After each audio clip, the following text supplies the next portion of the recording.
Hello dear student, myself Mohammad Imran Ansari. Dear student, today we will discuss about reproduction in organism और इसमें हम लोग बात करेंगे बच्चों topic post fertilization event.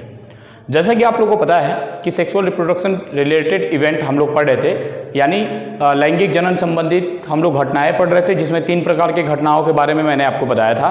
First घटना जो था प्री फर्टिलाइजेशन इवेंट, निषेचन से पहले होने वाली घटना जिसमें हम लोग गैमेटोजेनेसिस और गैमेट ट्रांसफर के बारे में जाने थे। सेकेंड नंबर पे मैंने आपको बताया था फर्टिलाइजेशन में मैंने आपको बताया था एक्सटर्नल फर्टिलाइजेशन क्या होता है, इंटरनल फर्टिलाइजेशन क्या होता है। इसके जस्ट बाद से मैंने आपको बताया था कि पार्थेनोजेनेसिस क्या होता है, यानी अनिषेक जनन क्या होता है, जो कि हमने मधुमक्खियों के बारे में पढ़ा था। आज हम लोग बात करेंगे पोस्ट फर्टिलाइजेशन इवेंट, यानी निषेचन के बाद होने वाली जितने भी घटनाएं होती हैं उनको हम लोग पोस्ट फर्टिलाइजेशन इवेंट कहते हैं। और आपको पता होना चाहिए बच्चों कि नर एवं मादा यानी कि मेल एंड फीमेल जब गैमेट्स आपस में फ्यूज होते हैं देन एक जाइगोट का फॉर्मेशन होता है।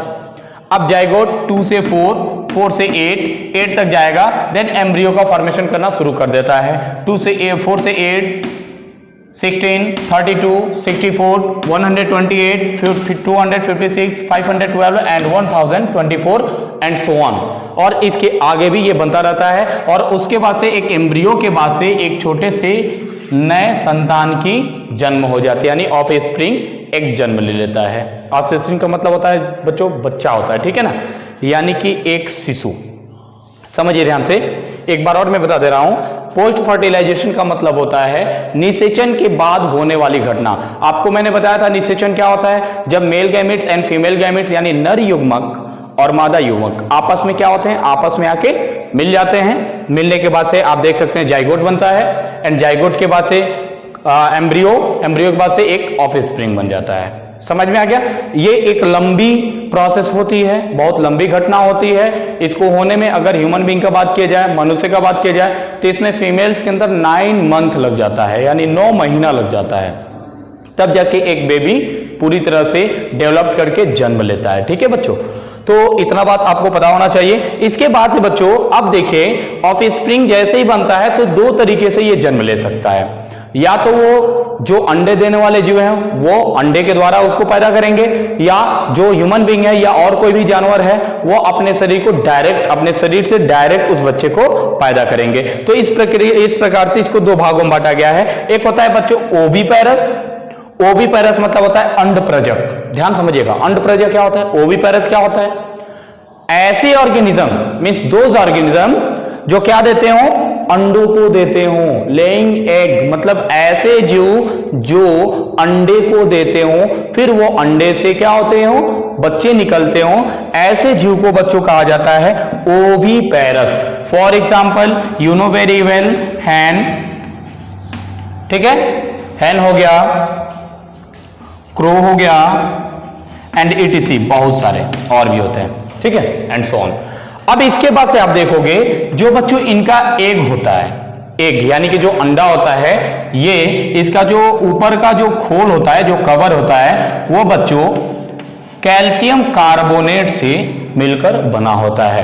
ये कैल्शियम कार्बोनेट का बना होता है। जैसे ही इसके अंदर, जैसे अगर बात किया जाए बच्चों हेन का, अगर मुर्गी का बात किया जाए तो मुर्गी के अंडे में से जो चूजे निकलते हैं उसको निकलने में बच्चों 21 डेज लगता है, 21 दिन का टाइम लगता है। इस 21 दिन तक वो अपने आप को मेच्योर करता है। इसमें जैसे ही मेच्योर होता है बच्चों, उसके बाद से जो कैल्शियम कार्बोनेट का जो लेयर है ये ब्रेक होता है और फिर यहां से एक नया चूजा यहां से बाहर निकल जाता है, यानी एक छोटा सा मुर्गी का बच्चा बाहर निकल जाता है। इसको टोटल प्रोसेस होने में बच्चों 21 डेज लगता है आफ्टर फर्टिलाइजेशन, यानी कि निषेचन के बाद से बच्चों इसको जन्म लेने में, यानी इस बच्चे को निकलने में, चूजे को निकलने में 21 डेज का टाइम लगता है। But in case of human being में देखेंगे तो 9 मंथ का टाइम लगता है एक बच्चे को पैदा होने में, और उसमें अंडे की कोई जरूरत नहीं पड़ती है। आप सभी लोग जानते हैं, जैसे कि आप ओविपेरस समझ गए, अंडप्रजक किसे कहते हैं, अंडप्रजक किसे कहते हैं, तो एक बार और मैं बता दे रहा हूं,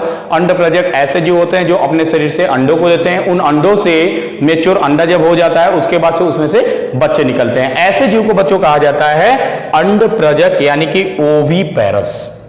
उम्मीद करता हूं कि आप लोगों को यह बात समझ में आ गया होगा। सेकेंड नंबर पे बात करते हैं बच्चों विविपेरस। विविपेरस क्या है? विविपेरस मतलब होता है सजीव प्रजक। अब ये सजीव प्रजक क्या है? ऐसे जीव, ठीक है, ध्यान समझिएगा, ऐसे जीव जो अपने समान बच्चों को पैदा करते हैं उनको कहा जाता है सजीव प्रजक या viviparous.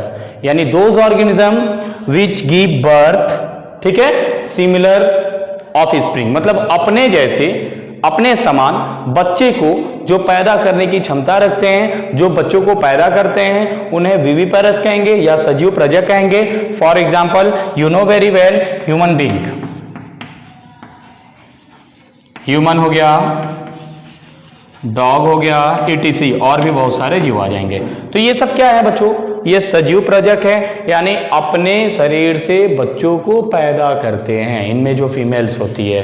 But in case of oviparous, अंड प्रजक में अपने जो जीव होते हैं वो अपने शरीर से अंडे को देते हैं, उस अंडे से बच्चों, उसमें से बच्चे निकलते हैं। एक और बात ध्यान रखिएगा, कुछ ऐसे भी ऑर्गेनिज्म होते हैं जो फर्टिलाइज्ड एग और अनफर्टिलाइज्ड एग को देते हैं, ठीक है, जैसे कि मैंने आपको कल बताया था इसके बारे में, ओविपेरस में ही मैंने बताया था हनी बी के बारे में। तो हनी बी जो होती है बच्चों, हनी बी में जो क्वीन होती है, जो क्वीन होती है यानी कि रानी मक्खी होती है बच्चों, ये जो रानी मक्खी होती है ये अपने बॉडी से दो तरह के अंडों को देती है। एक तो फर्टिलाइज्ड एग, फर्टिलाइज्ड यानी कि जो बच्चों ड्रोन से मिलकर बना होता है, फर्टिलाइज्ड एग जो ड्रोन के साथ मिलके उसके फ्यूजन से बना था, और एक बिना फर्टिलाइजेशन से ही बना था, यानी अनफर्टिलाइज्ड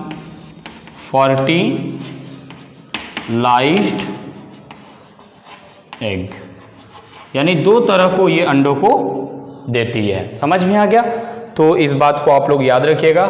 इस तरह से बच्चों आप लोगों का ये फर्स्ट चैप्टर अब जाके पूरी तरह से कंप्लीट हो गया। अगर इससे रिलेटेड किसी को भी कोई भी क्वेश्चंस होगा तो आप लोग क्या कीजिएगा, कमेंट बॉक्स में इजीली आप लोग पूछ सकते हैं, आपको 100% रिप्लाई दिया जाएगा।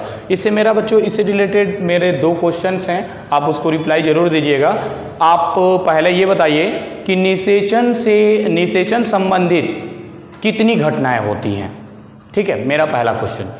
दूसरा क्वेश्चन कि निषेचन पूर्व घटनाएं कितनी प्रकार की होती हैं, कौन कौन सी होती हैं। इन दोनों क्वेश्चन का आप लोग प्लीज़ इसका अच्छे से आंसर दीजिएगा। आज के लिए इतना ही।